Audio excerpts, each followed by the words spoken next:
Assalamualaikum warahmatullahi wabarakatuh. Salam. Alhamdulillah rabbil alamin wa bihi nasta'in wa nusalli wa nusallim wa nubarik ala nabiyyina Muhammadin wa alihi wa sahbihi ajma'in wa ba'du.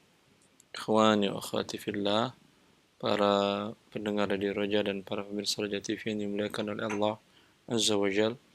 Kembali kita melanjutkan pembahasan muamalat dari kitab Zadul Mustaqni' fi Ikhtisar al-Muqni' dari Imam Al-Hajjawi yang sampai kepada pembahasan wakalah dan beberapa fasal atau pembahasan bab subbab dari pembahasan wakalah. Taqra Syekh. نعم. قال المؤلف رحمه الله تعالى: فصل: وإن اشترى ما يعلم عيبه لزمه إن لم يرضى موكله فإن جهل رده.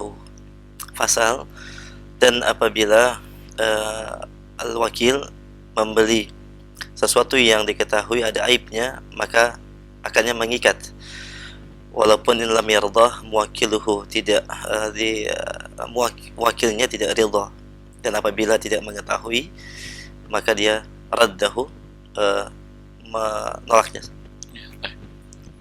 Wa in ishtara ma ya'lamu 'aibahu lazimahu in lam yarda muwakkiluhu fa in jahila raddahu.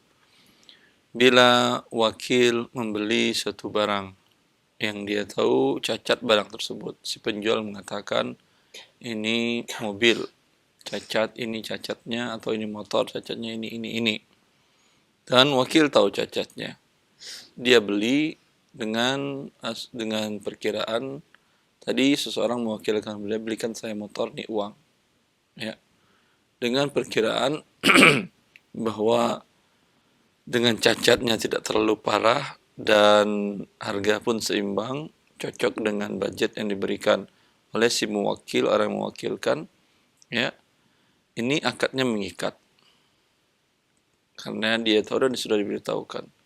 Sekalipun si mewakil nanti tidak redha, sudah dibelinya, nanti dia serahkan kepada mewakil, ini mobil, ini motornya cocok dengan harga uang kamu, kan kamu ngasih 5 juta, tapi ada sedikit ininya perlu diperbaiki, ini jelas kok, ya. Maka kalau tidak ada itu, kata mewakil, saya tentunya mau motor yang bagus, bisa langsung jalan, nggak perlu perbaikan, uang saya sudah habis untuk perbaikan, udah nggak ada lagi budget untuk perbaikan, ya. Tetap akad antara si penjual dengan si wakil mengikat, sekalipun tidak redha si mewakil. Konsekuensinya apa? Wakil tidak redha, ya tentu si wakil yang menanggung, ya. Fa in jahila raddahu, dan jika wakil tidak tahu cacatnya karena penjual tidak menjelaskannya, ya, maka wakil berhak mengembalikan barang yang cacat tersebut kepada si penjual. Itu hasil Syekh. قال المؤلف رحمه الله: ووكيل البيع يسلمه ولا يقبض الثمن بغير قرينة. تواصل ويسلم وكيل المشتري. ويسلم وكيل المشتري الثمن فلو أخره بلا عذر وتلف ضمنه. واصل؟ خلاص. طيب. قال المؤلف رحمه الله تعالى: pewakil baik dan orang yang diwakilkan dalam menjual menyerahkannya, wala yaqbidus saman, dan dia tidak nahan harganya dengan tanpa qarinah, dengan tanpa ada tanda atau alamat.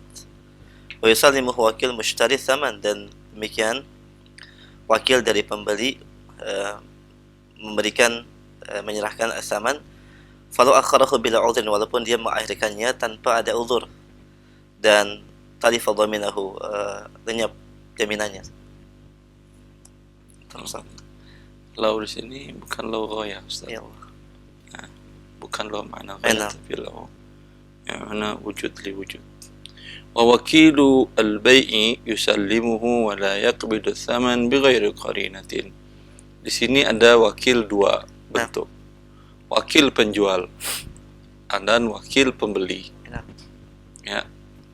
Bila Anda memiliki barang, tanah, rumah, atau sesuatu barang, Anda katakan tolong jualkan. Ya. Maka ketika Anda menerima wakalah ini untuk menjualkan barang, kata muallif, dia hanya berhak menyerahkan barang, tidak berhak menerima uang. Ya. Dan begitu juga bila wakil untuk beli. Saya seorang wakilkan kepada Ahmad. Ahmad, ini uang 100 juta, belikan saya umpamanya mobil dengan spek seperti ini. Carikan mobil dengan spek seperti ini. Maka di sini kata muallif, hak dan kewajiban wakil dari pembeli hanya menyerahkan uang, tidak berhak menerima barang. Ya.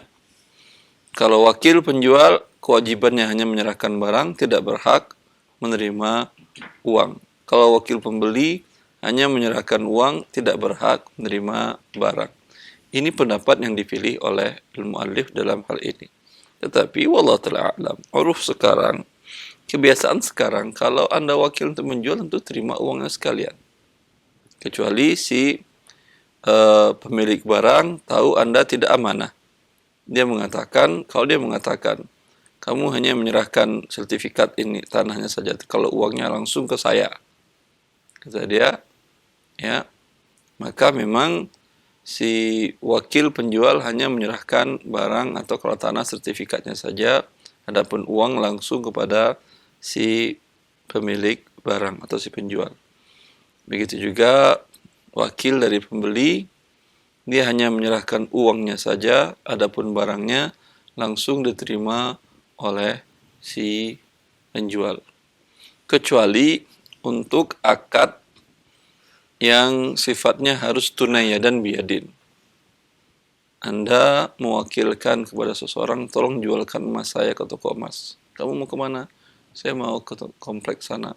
Oh, ya di situ kamu punya toko emas. Saya pengen mau jual emas, tolong bawa emas saya jualkan. Ini tidak mungkin dia hanya menyerahkan emas, nanti uangnya ke rekening Anda. Ya. Karena ini bisa jadi tidak tunai. Bisa jadi karena dia tidak tahu, dia serahkan emasnya, sekian harganya sudah sekian. Ini emasnya. Uangnya kemana nih saya kirim? Kirim ke rekening ini, si Fulan, pemilik emas ini. Ya, ya udah. Kemudian dia pergi dan dia belum transfer uang itu, maka terjadi riba nasi'ah di sini. Ya, kalau dalam kasus ini berarti langsung diterima harganya. Begitu juga kalau dia diwakilkan untuk menjual, untuk membeli emas. Ini uang, belikan saya emas. Ya, tidak mungkin dia hanya menyerahkan uang saja. Emas, gimana emasnya ini? Nanti kirimkan ke situ, ke Fulan, ini alamatnya. Kirim pakai kurir umpamanya. Tidak. Ya. Falau akharahu bila udhur wa talif dhaminahu. Dalam wakil pembeli, dia kewajibannya adalah menyerahkan uangnya. Kalau dia lambatkan menyerahkan uang tanpa ada uzur, ya, dan uang tersebut hilang, dhaminahu, dia wajib menjamin, membayar, mengganti uang tadi. Anda menyerahkan uang kepada dia, ini uang 10 juta, berikan saya motor. Ya. Setuju, udah pas, difoto, di segala macam, dihubungin si muwakil. Oh ya udah, ambil, setuju saya, kata dia. Ya. Lalu motor diterimanya, ntar sore saya serahkan uangnya ya. Padahal di rekeningnya ada. Dan dia mungkin bisa menyerahkan dengan pakai ATM atau mobile banking atau pokoknya bisa diserahkan di waktu itu. Tapi kemudian dia tunda-tunda, lah qadarullah terjadi sesuatu, uang tadi hilang. Ya. Bagaimana uang hilang di bank, Pak Ustaz? Ya mungkin.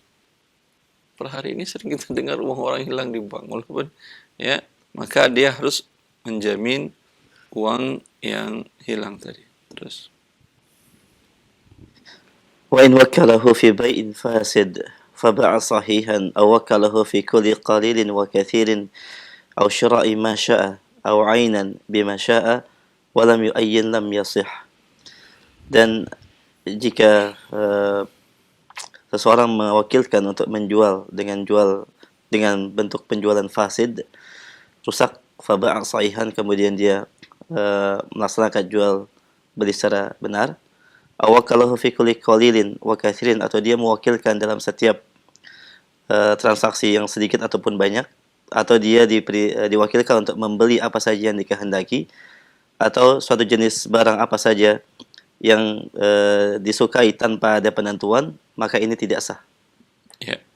Ada 4 bentuk di sini dikatakan oleh muallif yang semuanya tidak sah.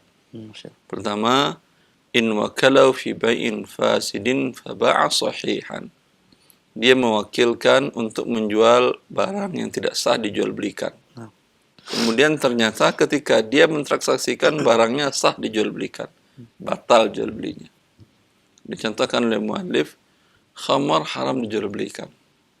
Ada seseorang, la qadarallah, ada khamar, mungkin dia cuma temannya yang fasik segala macam. Lalu dia mengatakan kepada seseorang, tolong jualkan khamar ini. Ya, diterimanya, siap. Sebelum dia jual, alhamdulillah khamar ini berubah jadi cuka. Ya. Ini kan jual belinya sah, jual beli cuka. Kata muallif, tetap tidak sah ini. Atau contoh lain, dia mengatakan mobil saya hilang, tolong jualkan. Kan tidak boleh menjualkan barang yang tidak bisa diserah terimakan. Barang mobil hilang, tolong dijualkan, kata dia. Nah, alhamdulillah sebelum transaksi dengan seseorang yang pembeli, ketemu mobil tadi. Nah, dijualkan oleh dia, tetap lam yasih, batal wakalahnya. Aw wakalau fi kulli qalilin wa katsir, kata dia, saya wakilkan kamu, mau dikit mau banyak, seluruh harta saya ini, ya silahkan jualkan. Ini pun tidak boleh. Ya, dari yang sekecil-kecil sampai sebesar-besarnya. Karena ini ghararnya tinggi. Au syira'i ma sya'. Tadi wakil menjualkan, sekarang wakil membeli. Kata dia, ini uang, beli apa yang kau suka untukku. Kalau untuk dia, selesai urusannya. Berarti Anda memberikan hibah kepada si wakil. Ya, tapi ini enggak. Katanya, ini uang 100 juta, beli apapun yang kau suka untukku. Nah, nanti dibelinya bajai, dibawanya ke rumah Anda. Ini Pak, mantap ini bajainya, Masya Allah. Sekarang sudah bunyinya sudah pelan, kemudian sudah tidak asapnya enggak seperti dulu lagi, kata dia. Kata si wakil tadi, saya nggak butuh bajai, saya butuhnya karimun. Nah, tadi katanya apa saja. Maka ini mengandung gharar yang besar dan tidak sah. Aw 'ainan bima sya' wa lam yu'ayyin lam yasih. Atau beli barang, sesuatu barang dengan harga semau kamu, tapi dia tidak jelaskan barangnya itu apa. Ya, lam yasih. Ini tidak sah semuanya karena ini mengandung gharar yang cukup tinggi. Ya. Yakfi. Baik. Ya, karena kedepannya juga tentang wakalah bil khusumah. Nah, jazakumullah khair Ustaz. Pendengar dan pemirsa Roja TV, demikian beberapa poin dari apa yang disampaikan terkait dengan hal-hal yang terlarang dalam wakil dan apa saja yang diperbolehkan. Untuk memperluas pembahasan, kita akan buka sesi tanya jawab untuk pendengar yang pertama, silakan. Baik, halo. Halo, assalamualaikum. Waalaikumsalam warahmatullahi wabarakatuh. Dengan siapa, Ummu di mana? Saya Ummu Amnah dari Surabaya. Baik, ahlan, silakan Ummu. Saya mau bertanya. Saya kan ada orang yang ngajar ngaji di kampung saya. Dia itu tidak dibayar Ustadz, insya Allah. Nah, dia itu ibu-ibu itu kayak memberikan hadiah seperti hadiah hari raya gitu loh Ustadz. Nah, dia tuh nggak mau menerimanya. Apakah itu termasuk suap atau bukan Ustadz? Syukran. Termasuk apa? Termasuk apa, Ummu? Zuhud? Apa? Termasuk apa? Tidak menerimanya termasuk apa tadi pertanyaannya? Termasuk suap apa bukan Ustadz? Mas Ustaz. Termasuk zuhud atau suap? Termasuk suap apa bukan Ustadz kan? Zuhud yang maksudnya, zuhud. Hah? Yang umum maksud zuhud? Suap. Suap, taib. Masya Allah. Itu saja pertanyaannya. Iya. Baik, khair insyaallah. Baik, barakallahu fik ya Ummah. Tafadhal. Ya. Alhamdulillah, wassalatu wassalamu ala Rasulillah wa ala alihi washabihi tabi'in wa ba'd. Pertanyaannya adalah seseorang yang mengajarkan Al-Quran dan dia tidak ada kesepakatan fee dari setiap yang belajar. Dan saya tidak tahu apakah dia mendapatkan reward atau honor dari pihak suatu lembaga. Kalau dia mendapatkan honor dari sebuah lembaga, ada lembaga dakwah, ada beberapa lembaga dakwah yang dia memberikan biaya hidup kepada para guru-guru Quran. Ya.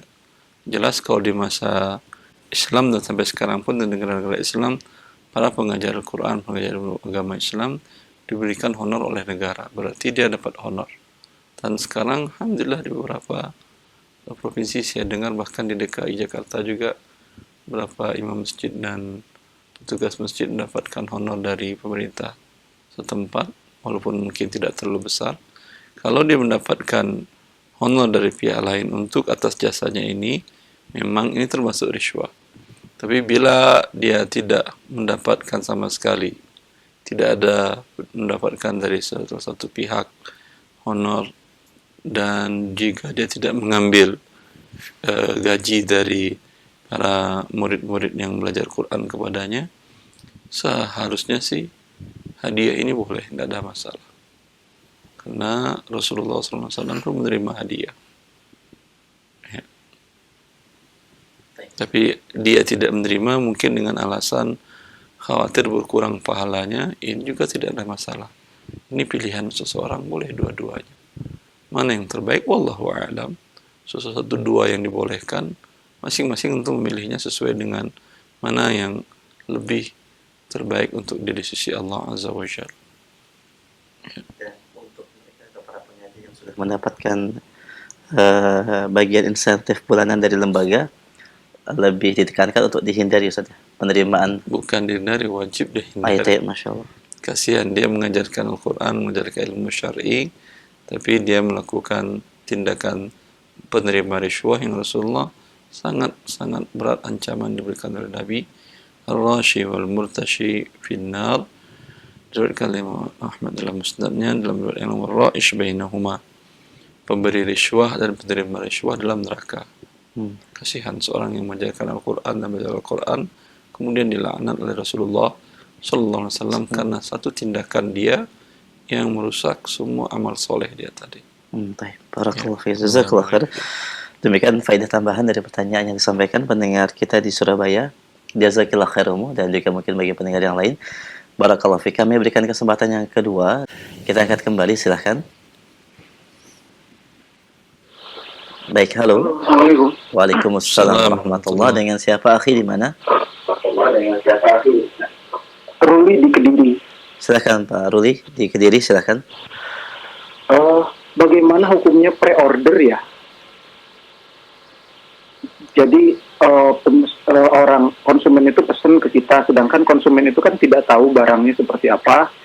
Nanti konsumen itu ngasih uang ke kita, baru kita buatkan. Dibuat barangnya Pak Ruli? Ya? Barangnya butuh dibuat? Iya, dibuat. Bukan ready stock kan ya? Bagaimana, Ustaz? Bukan barang yang sudah jadi kan?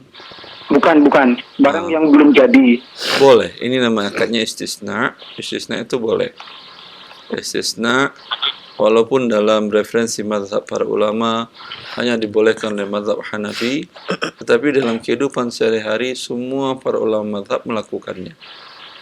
Artinya ini boleh karena dia adalah gabungan akad jual beli barang dan jasa. Untuk jasa boleh pada saat bertransaksi jasanya belum ada. Ya. Oh, iya. Dan karena di sini barang tidak ada jasa, maka dia dibolehkan qarar atau keputusan dari Lembaga Fikih Islam Internasional di OKI yang berpusat di Jeddah memutuskan bahwa akad istisna adalah akad yang dibolehkan dalam syariat Islam, karena sebetulnya larangan Rasulullah SAW, Rasulullah kan melarang menjual barang yang belum dimiliki. Sekarang Anda menjual barang yang belum ada. Iya. Ya, Anda umpamanya rumah belum dibangun, hanya tanah saja dan material. Ya, Iya. tapi Rasulullah juga membolehkan menjual beli jasa. Ya. Dan akad istisna ini bukan jual beli barang saja. Yang dijual belikannya material tambah jasa. Ya. Dan hampir semua para ulama kaum muslimin seperti yang saya katakan tadi melakukannya dalam kehidupan sehari-hari. Saya ingat Syekhana Syekh Saleh bin Ghanim Sadlan rahimahullah ta'ala, waktu beliau mengajar di program S2 saya waktu di Riyadh tentang istisna, beliau mengatakan tentang muamalat kontemporer. Beliau mengatakan akad istisna secara referensi para ulama itu yang menghalalkannya hanya mazhab Hanafi.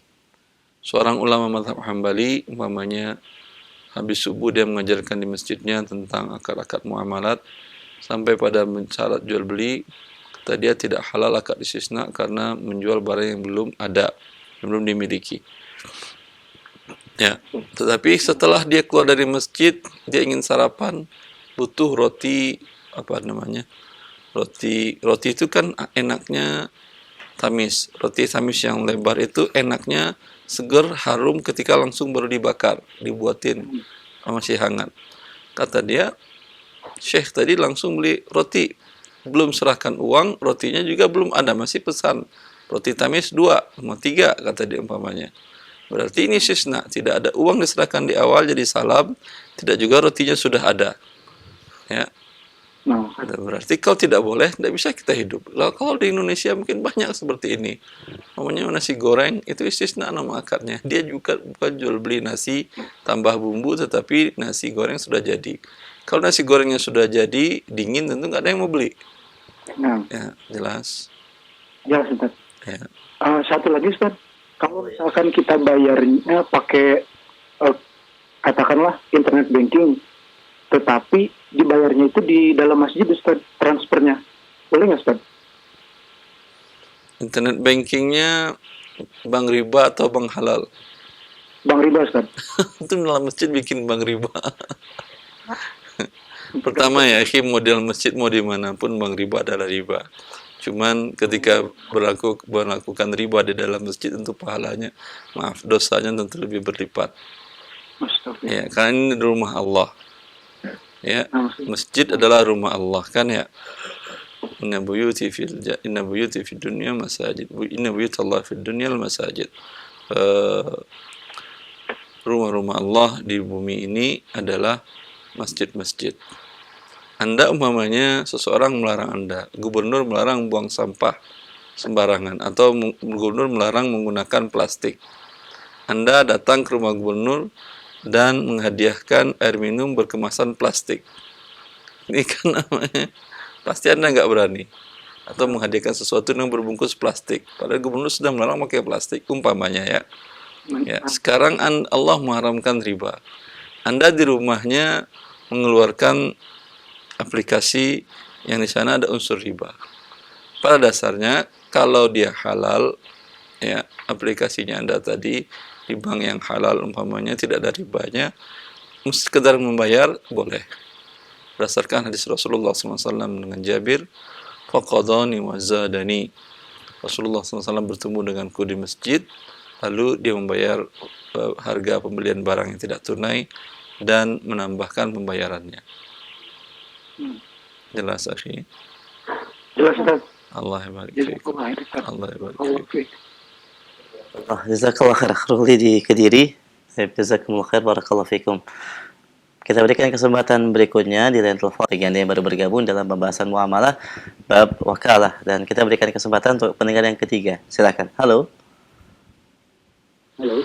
Iya, silakan. Assalamualaikum. Waalaikumsalam warahmatullahi. Dengan siapa, di mana Bapak? Saya John di Jakarta, Pak. Silakan Pak John. Pak Ustadz mau nanya, ini masalah online. Sekarang ini kan di Jakarta itu marak dengan aplikasi-aplikasi online ya Pak Ustadz. Iya. Si ojol ya, ojek online itu ya. Nah itu kan di situ ada transaksi OVO itu ya. Jadi dia si penumpang ini minta ditukarkan dengan uang elektrik ya, itu apakah termasuk riba, Ustaz? Sama itu sebanyak diskon-diskon gitu, uh, diskonnya gede-gedean. Nah, itu untuk pengemudinya nih, seperti saya nih pengemudinya, apakah terkena riba, Ustaz? Ya, baik. Ya, sekian saja. Allah barik fiik. Assalamualaikum. Salam. Ya. Yang berbentuk uang elektrik, kalaulah diterbitkan oleh pihak lembaga keuangan, itu betul uang. Tapi kalau diterbitkan oleh perusahaan biasa, ya wallahu alam, setahu saya mereka pun menamakannya e-wallet, dompet elektronik. Dan pun iklan-iklan mereka, daripada Anda bawa uang berat, lebih baik bawa uang ringan, gampang untuk aman dan lebih mudah untuk ditransaksikan. Itu kan menurut mereka. Berarti bukan Anda tukar uang dengan uang. Bisa difahami? Kalau umpamanya e-money, Anda tukar uang dengan uang. Ya, kalau ini uang Anda dirubahnya dalam bentuk elektrik. Ya, Anda diberikannya dompet dalam bentuk elektrik. Uang Anda yang cash kemana? Ke dia yang pegang. Ya, berarti bukan tukar uang dengan uang. Bukan, tidak saya namakan dengan sarf. Dalam hal ini, wallahu ta'ala alam, saya masih berpendapat seperti yang saya pahami sampai sekarang belum berubah, yaitu ini bukan akadnya adalah tukar uang dengan uang. Tapi Anda setorkan uang Anda ke dia, dan buktinya Anda kirim ke rekening dia.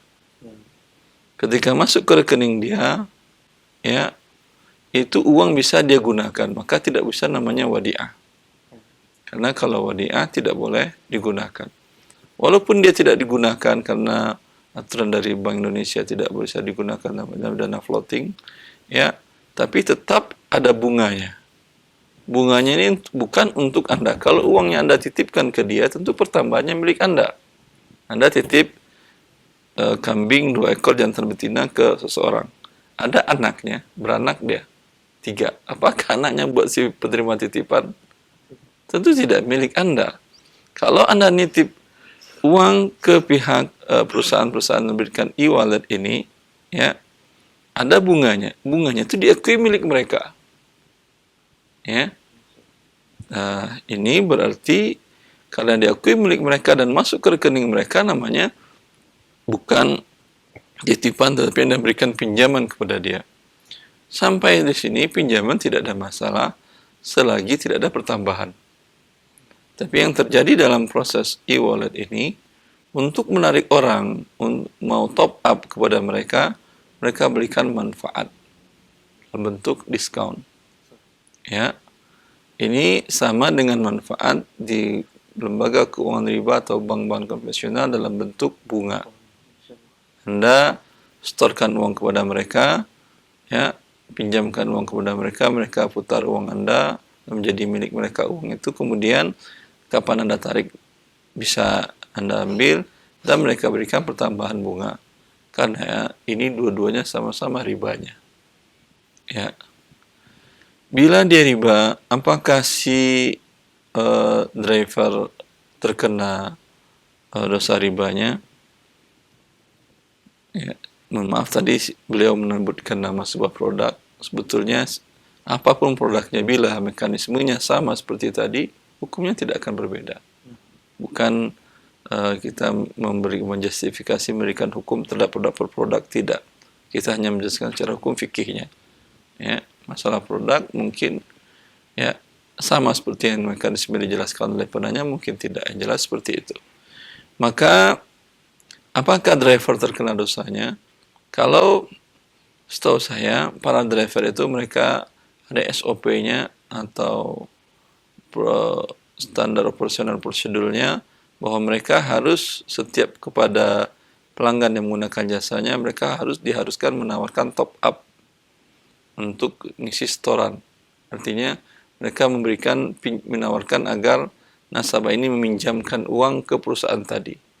Berarti dia menjadi apa namanya istilahnya, sales lembaga. Kalau di bank-bank kan ada marketingnya yang datang kepada nasabah-nasabah, calon nasabah untuk berikan kredit atau menabung, memberikan kredit atau menabung di lembaga tadi. Kalau ini driver ini mereka jadikan sebagai sales mereka. Ya. Bagaimana hukum asal bekerja sebagai drivernya? Hukumnya boleh selagi Anda tidak mau melakukan pekerjaan sebagai sales. Setiap nasabah naik saja, tidak Anda tawarkan mau top up Mbak, mau top up Bu, Pak. Ya. Selagi tidak Anda tawarkan dia untuk top up rekening saldo ribanya tadi. Wallahu ta'ala a'lam. Jazakallah khair, demikian pendengar yang bertanya Pak Joni, barakallahu fik. Dan ini juga menjawab beberapa pertanyaan yang sama dalam pesan singkat, ya barakallahu fikum. Kami masih berikan untuk dua pertanyaan berikutnya sebelum kami angkat dari pesan singkat. Baik, kita angkat kembali. Halo. Halo, Assalamualaikum. Waalaikumsalam warahmatullahi wabarakatuh. Dengan siapa Bapak di mana? Dengan Abu Hafiz di Cikarang, Ustaz. Silakan Abu Hafiz. Ahlan, silakan. Assalamualaikum Ustaz. Assalamualaikum warahmatullahi wabarakatuh. Apa Ustaz, kalau misalkan kita penyedia jasa, bukan jasa tapi penjual makanan, kemudian kita daftarkan ke GoFood dan apa yang sejenisnya itu, bagi kami hukumnya apa Ustaz? Ya akhi, afwan. Antum bisa menjual sendiri tanpa bergabung dengan perusahaan-perusahaan ini? Bisa Ustaz. Kalau bisa sebaiknya jangan bergabung. Ya, wallahu ta'ala alam. Ya, beberapa ikhwan punya usaha kuliner, usaha produk sendiri yang bagus. Mereka selama ini sudah berjalan, tapi menurut mereka ingin meningkatkan penjualannya. Mereka ingin bergabung ke usaha-usaha online tadi yang besar tadi. Saya sering ingatkan, jangan. Karena memang akan meningkat penjualan Anda, tapi Anda akan mengurangi karyawan-karyawan Anda. Ya, kalau dia sebuah perusahaan besar yang sudah punya jaringan tersendiri, ini jaringannya mati. Ya, apa dampak jaringannya mati? Anak keluarganya akan tersendat rezekinya. Hanya karena Anda bergabung dengan tadi, menurut Anda dapat keuntungan yang besar karena langsung, ya. Tapi ya, Anda tidak tahu kemungkinan suksesnya usaha Anda menjadi besar. Doa orang-orang, distribusi yang panjang ini dan keluarganya yang mereka nafkahi, doa-doa mereka yang menyebabkan Allah berkahi usaha Anda. Sekarang Anda matikan mereka. Nah, Ustaz. Ya, memang hidup dan mati di tangan Allah, betul. Tapi bagian dari dampak ketidakfahaman Anda, mengertian Anda, hikmah dari balik bekerja sama distribusi yang panjang tadi. Kalau memang sudah berjalan baik, kecuali belum mulai. Kalau Anda mau baru buka sebuah produksi, silahkan. Tapi kalau sudah berjalan, sebaiknya jangan, karena banyak yang terzolimi dengan Anda bergabung ke online tadi. Nah, Ustaz, jazakumullah. Allah barik fiik. Assalamualaikum warahmatullahi wabarakatuh. Jazakallah khair. Ini yang sering terlupakan oleh para produsen. Nah, Ustaz. Hikmah di balik itu semua saja. Mereka berpikir kan peningkatan penjualannya lebih tinggi karena pasarnya lebih banyak seluruh Indonesia, dan pun keuntungan lebih besar karena langsung. Ya, mereka lupa bahwa innama tunsaruna wa turzaquna bidu'afaikum. Mereka lupa bahwa sabda Rasulullah SAW, kalian itu ditolong dan diberi rezeki oleh Allah karena doa orang-orang yang lemah di antara kalian. Kalian tidak tahu distribusi yang panjang tadi, ada anak istrinya yang berdoa, ya Alhamdulillah ya Allah, dengan berjalannya usaha orang ini kami dapat rezeki, suami kami lancar dapat rezekinya, semoga berkah ya Allah. Anda tidak tahu mungkin rintihan keluarga yang lemah ini tengah malam yang menyebabkan Allah buka pintu rezeki Anda. Sekarang Anda tutup pintu rezeki tadi, maka tertutup doanya ke langit, mungkin dia berdoa sebaliknya. Ya. Maka jangan berpikir mendapatkan keuntungan yang lebih, tetapi tidak berpikir banyak orang yang akan terzalimi oleh tindakan yang tidak terlalu bijak tadi. Allah Ta'ala. Dan di sisi saya mungkin interaksi antara penjual dan pembeli menjadi hilang ya Ustaz ya. Banyak hikmahnya yang lainnya. Ya, hikmahnya yang lain. Jazakallah khair, akhi, dan ya Bu Hafiz, barakallahu fiik, demikian jawaban Ustaz, semoga bermanfaat. Kami berikan satu kesempatan dari Pak telepon sebelum kami angkat dari pesan singkat ya. Silakan. Halo. Halo. Halo, Assalamualaikum. Waalaikumsalam Assalamualaikum warahmatullahi. Dengan siapa di mana? Dengan Bambang di Jogja, Ustaz. Ahlan Pak Bambang, silakan. Ya, saya profesi sebagai driver bidang wisata, Ustaz. Driver, Tempat wisata. angkutan wisata, Nah, Iya, Ustaz. terus Dan dia charter di Jogja, biasa saya hantar dia ke tempat-tempat wisata. Setelah itu untuk beli oleh-oleh, saya masukkan ke tempat oleh-oleh yang biasanya ada fee-nya, Ustaz. Itu bagaimana hukumnya, Ustaz? Saya menerima fee dari tempat oleh-oleh. ya. Ini tidak boleh ya, akhi. Karena Anda sudah digaji atau ini angkutan milik pribadi Anda. Iya, angkutan milik pribadi. Anda tidak bergabung kepada sebuah perusahaan lain? Tidak. Tidak. Kalau tidak, berarti ini kan para wisatawan yang Anda bawa, mereka yang gaji Anda kan, yang bayar Anda uang, upah. Iya. Iya, kalau mereka minta upah, Anda minta izin kepada mereka. Ya, karena kalau Anda uang upahan mereka, tentu yang harus Anda lakukan adalah yang terbaik untuk mereka. Yang terbaik untuk mereka tentu tokonya yang bagus dan murah. Kalau Anda cari yang memberikan karena Anda ingin dapat tambahan fee dari toko tadi, tentu Anda akan cari toko yang mana fee-nya yang besar. Masalah harganya murah, fasilitasnya bagus, atau produknya tidak bagus, itu kan tidak menjadi ukuran Anda lagi. Iya atau tidak? Betul. Ya, maka sebaiknya kalau Anda ingin mencari yang berdapat fee tadi, Anda wajib menyampaikan kepada calon para wisatawan yang ingin Anda antar. Ya. Tapi lebih baik lagi Anda terus terang katakan kepada mereka, biasanya saya sering mengantar ke sana karena saya diberi fee oleh pihak toko oleh-oleh tadi. Ya. Kalau Anda tuan-tuan ingin ke tempat yang lain, silahkan tunjukkan, saya antar ke sana juga nggak ada masalah. Dan dengan demikian jelas dan halal fee yang Anda ambil dan uang sewa yang Anda ambil. Baik. Jelas, akhi? Jelas, Ustaz. Allah barik fiik. Assalamualaikum. Assalamualaikum warahmatullahi wabarakatuh. jazakumullah khair, barakallahu fiik. Kami akan selanjutnya pertanyaan dari pesan singkat. Ya, Assalamualaikum warahmatullahi wabarakatuh. Salam. Apa hukumnya memakai aplikasi PayPal yang digunakan dalam transaksi jual beli online antar negara, Ustaz? Apakah ini haram dan bagaimana solusinya? Dari pendengar kita di Jambi. Apple saya tidak mengerti sistemnya, mekanismenya, nanti insya Allah saya pelajari. Pendengar kita di Jambi, insya Allah kami akan pending pertanyaannya. Salah akan disampaikan nanti jawabannya oleh Ustaz pada pertemuan-pertemuan berikutnya. Barakallahu fiik. Kami akan pertanyaan berikut dari pesan singkat. Assalamualaikum warahmatullahi wabarakatuh. Assalamualaikum. Ya, pendengar kita ada yang bertanya bahwa seorang kontraktor yang membangun sebuah rumah, Ustaz, lalu kemudian dia meminta, ya ada kontraktor yang mengerjakan pembangunan masjid, pembangunan masjid, dan kontraktor tersebut mengambil keuntungan dari jasa pekerjaan tersebut sebesar 10% dari nilai pekerjaan untuk biaya overhead, Ustaz. Bagaimana hukumnya? Halal, alhamdulillah. Ya, dia ingin bangun masjid, tapi dia juga ingin beri nafkah anak istrinya.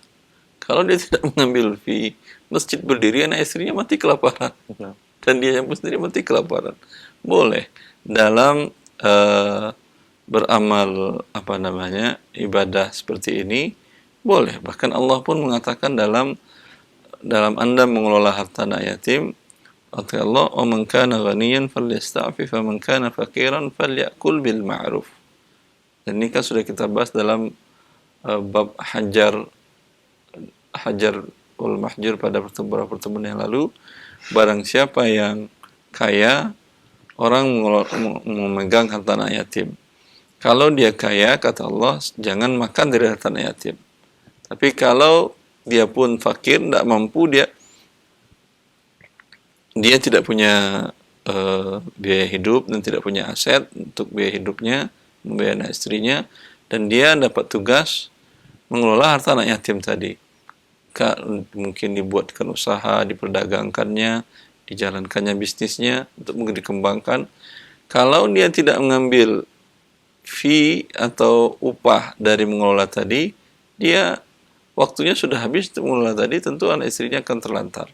Maka kata Allah, ini boleh tetapi bil ma'ruf. Dalam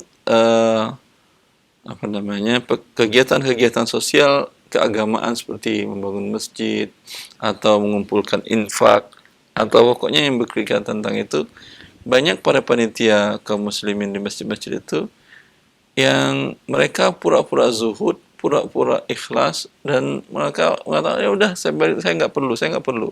Tapi nanti ketika butuh malah terkadang melakukan pencurian. Jadi itu lebih berbahaya. Lebih baik dari awal Anda katakan, dan ini biasa seperti yang saya lihat di beberapa sosial di Arab Saudi, mereka terus terang yang menyalurkan dana ke kami potong 5% untuk biaya operasional. Apa arti biaya operasional? Gaji para karyawan di lembaga sosial tadi. Dan gaji kayak operasional lah, gaji listrik, tempat, dan seterusnya. Ya.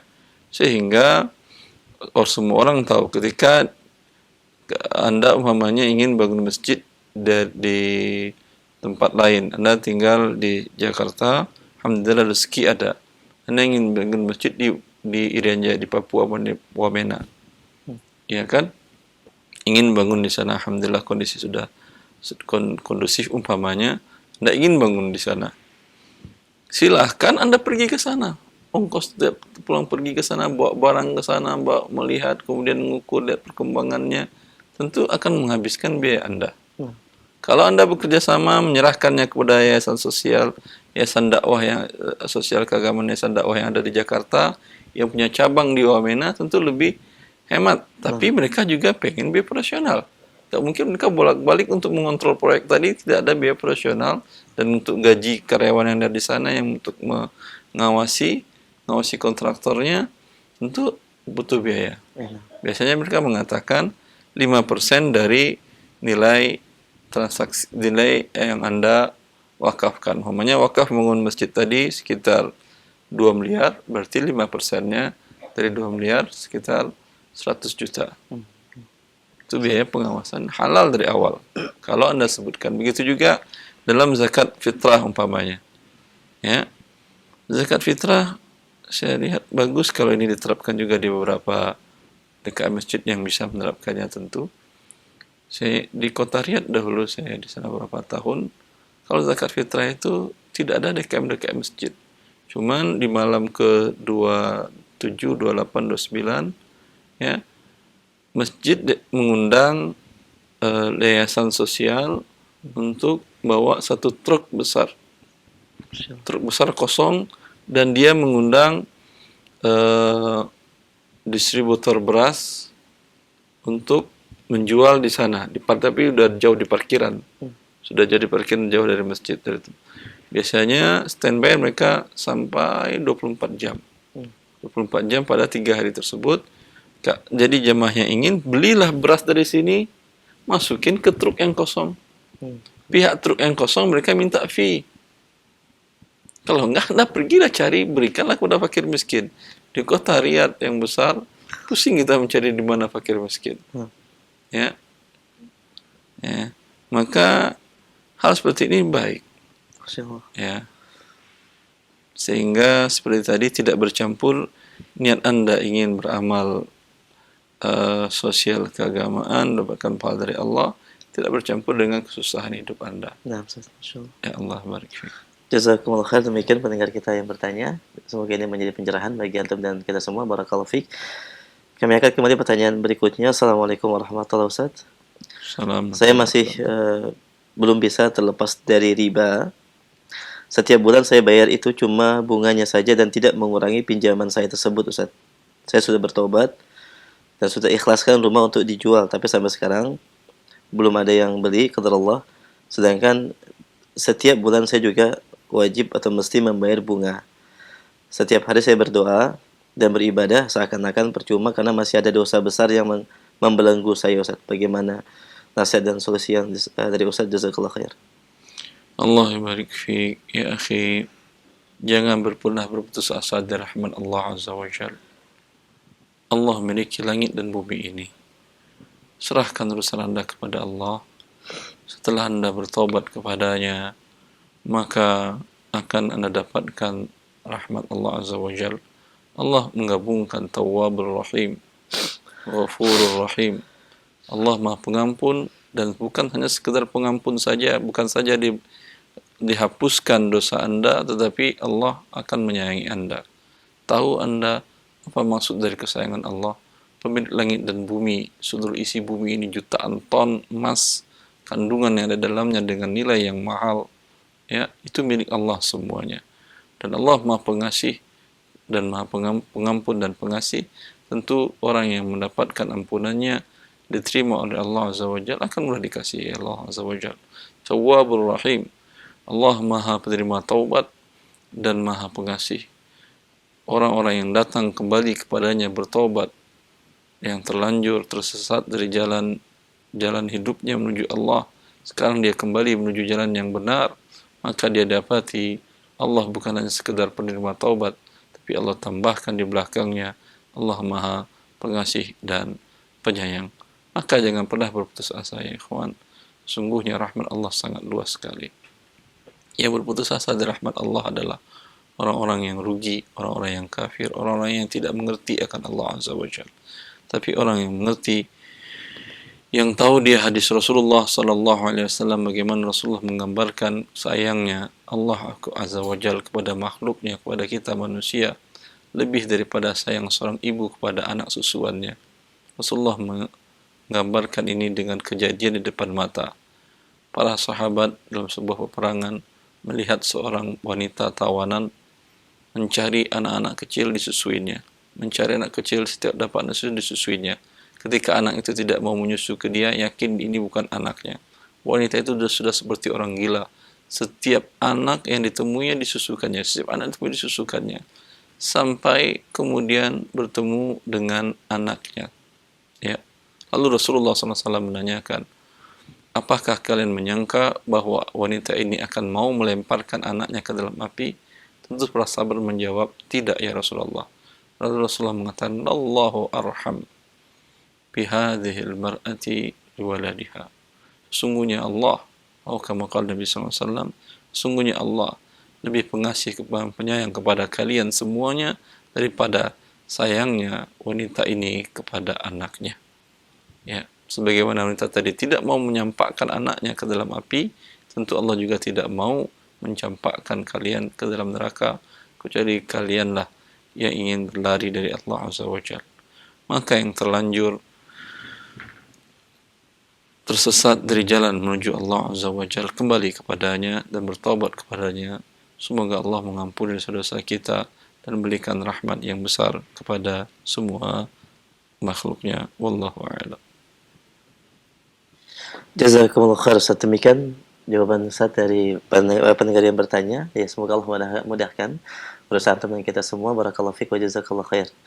Kami akan pertanyaan berikutnya. Assalamualaikum warahmatullahi wabarakatuh. Ustaz, bolehkah menggunakan dana zakat mal untuk menyekolahkan atau memberikan beasiswa pendidikan kepada mereka yang ingin melanjutkan pendidikan baik itu di sekolah maupun di pondok pesantren? Karena terkadang ditemukan ada anak atau orang yang semangat dan punya potensi dalam menuntut ilmu, namun terkendala biaya. Jazakumullah khair. Allah barik fiik. Dalam saya ingin sedikit memberikan gambaran tentang belajar dan menuntut ilmu. Nah, Ya. Islam mempunyai konsep tersendiri dalam menuntut ilmu. Berbeda dengan konsep yang diletakkan oleh negara, seperti dulu wajib belajar 6 berapa tahun, sekarang 9 tahun. Dulu 6 tahun, sekarang 9 tahun. Nggak tahu nanti mungkin naik 12 atau bagaimana.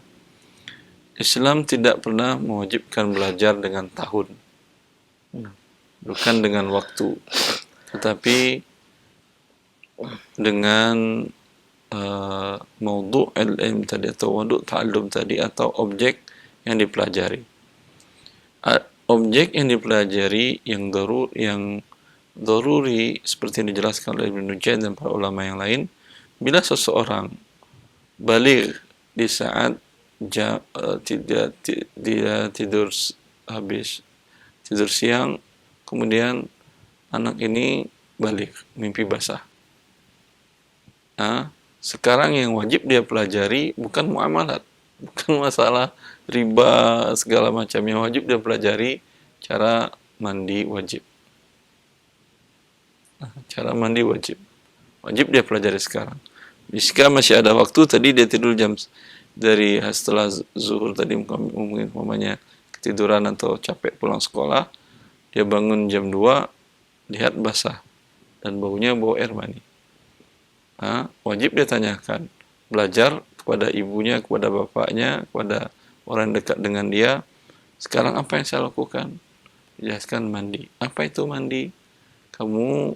Yaitu isalul ma' ila jami'il badan, yaitu menyampaikan air kepada seluruh anggota tubuh kamu. Seluruhnya harus terkena basah, terkena air, dan berniat. Itu yang penting. Ya, itu namanya mandi. Ya. Bukan berarti rambut harus basah. Semua rambut bagian tubuh kamu enggak? Iya, rambut iya. Atau kamu kalau ada kolam renang umpamanya di rumahnya, baca niat ingin mengangkatkan hadas besar, terjun ke kolam, keluar. Terjunnya tentu rambutnya juga basah, kemudian keluar, sudah. Kamu sudah suci, kemudian tinggal lagi sholat zuhur, atau tadi belum sempat sholat zuhur, ya, sekarang berwudu. Bagaimana cara berwudu yang benar, ajarkan. Ya. Ini sekarang dia sudah mukallaf. Kemudian nanti dia lapar, di rumah makanan tidak ada. Sekarang wajib dia belajar muamalat. Bagaimana cara membeli dan menjual yang halal. Ya, uang tidak ada. Mau pinjam ke rentenir, wah ini riba, ini haram. Ketika itu wajibnya belajar. Nanti ketika masuk bulan Ramadan dia wajib belajar puasa. Ketika punya uangnya sudah banyak ngumpul, ketika ingin mencari uang tadi, ya wajib mempelajari cara bertransaksi muamalat. Kemudian uang sudah banyak, wajib dia mempelajari zakat. Ketika meninggal salah seorang kerabatnya, bapak atau ibunya, wajib dia pelajari pembagian waris, faraid, dan lain-lain. Ya, begitu para ulama menjelaskan bahwa memang Rasulullah mengatakan bahwa talabul ilmi faridatun ala kulli muslim muslimah. Untuk ilmu itu wajib bagi setiap muslim dan muslimah. Tapi ilmu yang mana?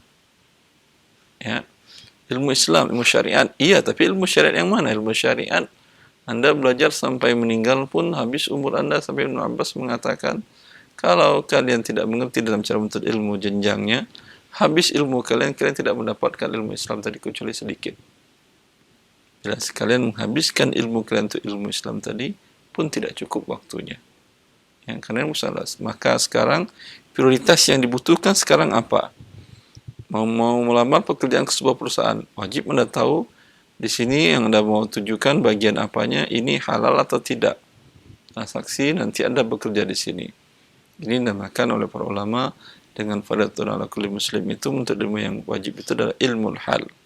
Yang di luar itu tidak tentunya. Ya. Dan ilmu hal ini tidak perlu berbayar. Iya atau tidak? Tinggal Anda datangin seperti yang tadi cara mandi tadi dengan ibu bapak, mungkin insya Allah paham umumnya kaum muslimin. Ada yang masih ragu, tanya ke Ustaz yang menurut Anda bisa dipercaya. Ustaz, bagaimana sih cara mandi wajib Ustaz? Ya, duduk dulu di kajian saya belajar fikih. Ustaz, saya ini lagi junub Ustaz, masa kajian fikih dulu baru bisa? Ya tentu Ustaz tadi menjelaskan dengan cara ringkas. Seperti Rasulullah SAW mengajarkan sholat, beliau berdiri dengan para sahabat dan para sahabatnya, enggak mengatakan duduk di kajian saya dulu belajar fikih sholat, ya kita baca dari kitab Sifatus Sholat dari Syekh Albani. habis setahun dia belum mengerti salat yang benar. Ya. Tidak mesti harus, karena belajar seperti ini, ya, prakteknya setengah jam selesai. Sifat salat Rasulullah SAW dipraktekkan. Begini, ini dibaca Rasulullah SAW. Ya, dan ini tidak menghabiskan biaya yang besar. Tetapi kalau ingin memasuki jenjang-jenjang tadi, ya, ini bagus.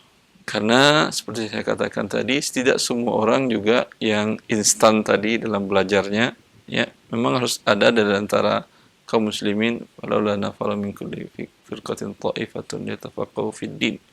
Mendalami ilmu agama ini memang berjenjang, mulai dari SD, pesantren, kemudian kuliah, ya, mulai dari ngafal Quran, ngafal hadis-hadis penting, kemudian belajar ilmu usul fiqh, belajar fikih, belajar lain-lain ilmunya, ya.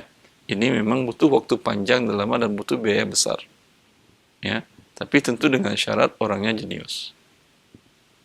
Kalau orang dengan IQ biasa, dia mendapat syuhud, apa artinya? Mendapat masukan yang besar dan banyak ilmu tadi, sedangkan IQ-nya biasa, kasihan dia, tidak mampu menahan. Ya. Cukup bagi dia kalau dia masuk pesantren atau masuk kuliah ke ilmu syar'i tadi, mungkin dia hanya sekedar menghabiskan umur. Lebih baik dia langsung terjun ke dunia bisnis, berdagang, mencari rezeki Allah yang halal yang banyak. Ya.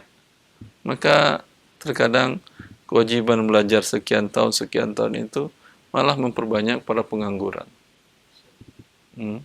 Karena ilmu Islam tadi bisa diamalkan tanpa Anda pelajari seperti yang tadi.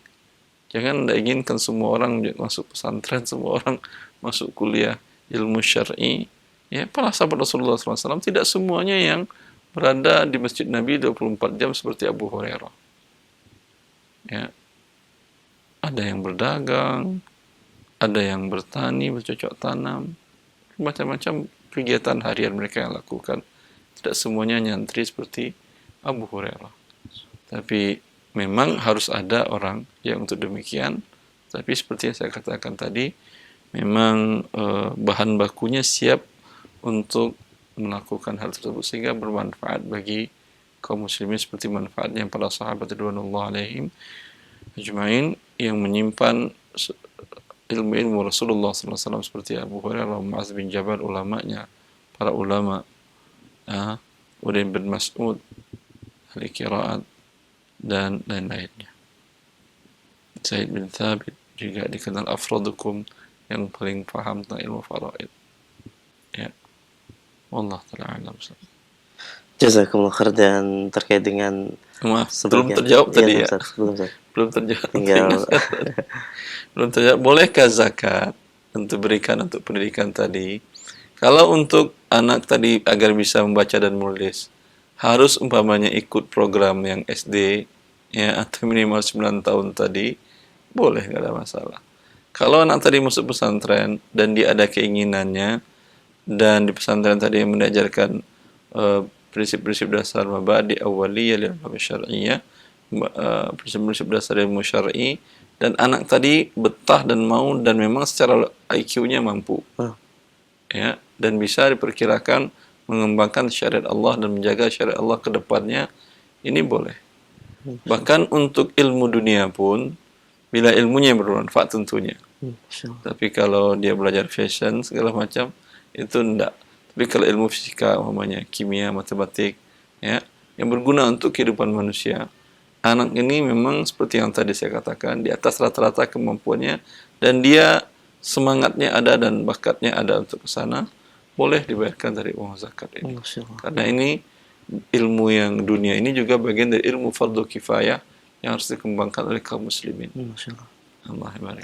Baik, alhamdulillah, jazakumullah khairah. Demikian pendengar yang bertanya, cukup panjang jawaban dan ini faedah tambahan dari Ustaz untuk kita semua. Semoga menjadi pencerahan bagi kami dan bagi pendengar pemirsa Roja TV terkait dengan bagaimana metode pembelajaran ilmu yang benar dan juga terkait dengan pertanyaan yang disampaikan. Semoga ini menjawab. Jazakumullah khairah. Kami berikan satu kesempatan via telepon. Kita terima kembali. Baik, halo. Waalaikumsalam warahmatullahi wabarakatuh. Dengan siapa di mana? Dengan Umu Ilmu Ilham di Padang. Silakan Umu Ilham. Ya. Silakan. Assalamualaikum Ustaz. Assalamualaikum warahmatullahi wabarakatuh. Ingin bertanya masalah profesi, tentang profesi Ustaz. Iya. Kebetulan kami profesi dokter. Ibu dokter, Iya. terus Iya Ustaz. Kemudian diberi misalnya dari red nih, katanya itu ada uang untuk khusus untuk biaya promosi. Jadi kita diberi untuk kongres, kurang jelas Ibu. kita dibiayai. Mohon maaf Umu, mungkin bisa dikeraskan sedikit suaranya biar lebih jelas suaranya. Baik, silakan. Baik Ustaz. Kita ada dari obat dari farmasi. Dari pihak farmasi memberikan. Nah, katanya ada dana promosi Terus dan kita dibiayai untuk pergi kongres. ya. Kadang-kadang kita diberi misalnya dibawain makanan ke Ya. rumah. Mohon maaf Ibu, Ibu dokter di rumah sakit atau klinik sendiri? Klinik sendiri sekarang Ustaz. Kalau klinik sendiri nggak ada masalah. Ya, tapi kalau Ibu adalah karyawan atau bekerja sama dengan klinik lain atau di rumah sakit, maka tidak halal hal yang seperti ini. Tapi kalau klinik itu milik Anda sendiri, ini berarti dia memberikan memotong harga, walaupun harganya sama, umpamanya harga obat yang dimasukin ke klinik Ibu umpamanya sebanyak 100 juta. Tapi dengan adanya hadiah, dengan adanya ini, dengan adanya itu, mungkin menjadi harganya 80 juta. Berarti diskon 20 juta, Ibu dapat keuntungan 20 juta. Hukum asalnya adalah boleh. Karena ini klinik milik Ibu sendiri.